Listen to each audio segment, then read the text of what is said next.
Մեծ հարցը վերաբերում է մեր պետության ապագային, մեր պետության անվտանգությանը, մեր պետությանն այսօր պատերազմ է հայտարարված եւ ներսից եւ դրսից եւ դրսի պատերազմը մեծ հաշվով օգտվում է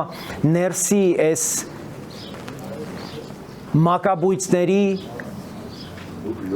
պատրաստակամությունից պետության դեմ գործելու մեզ հայտարարված է պատերազմ մեր պետությանը, մեր սահմանադրությանը, մեր կայունությանը եւ մեր անվտանգությանը։ Մարդիկ, որոնք մեր երկիր տասնամյակներով պատերազմ են բերել, նորից ուզում են պատերազմ բերել։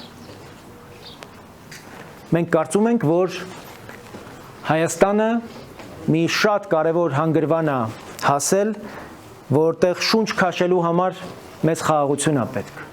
Ոտքի կանգնելու համար մեզ խաղաղություն է պետք, ուժեղանալու համար մեզ հիմա կայունություն է պետք, որպեսզի կարողանանք ուժեղ տնտեսություն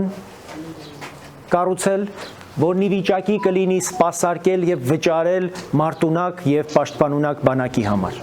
Մեր պատկերացմամբ այդ տնտեսությունը մենք կարող ենք կառուցել եւ ունենալ աշխարհի ուժեղ տնտեսություն ունեցող մեր գործընկերների, մեր դաշնակիցների հետ, ում հետ մենք ունենք ընդհանուր շահեր, արժեքներ եւ նպատակներ։ Այդ տեսակ պետությունները այսօր Եվրամիության անդամ երկրներն են, Միացյալ Նահանգներն են, Ռուսաստանը դրանց մեջ չկա։ Ռուսաստանը ցույց է տվել, որ ընդհանրապես Հայաստանը համարում է ժամանակավորապես կորցրած տարածք, իսկ ավելի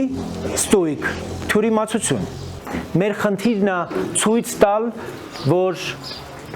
մենք այս ձևակերպման եւ այս նպատակի հետ հաշտ չենք։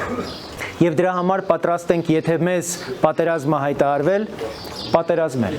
Ու մեր պատերազմը ընտրություններին ակտիվ մասնակցությունն է ու մերժումը բոլոր նրանց, ովքեր մեր այս ընտրություններին որոշել են մասնակցել հենց այդ նպատակը, Պուտինի նպատակը կյանքի կոչելու համար։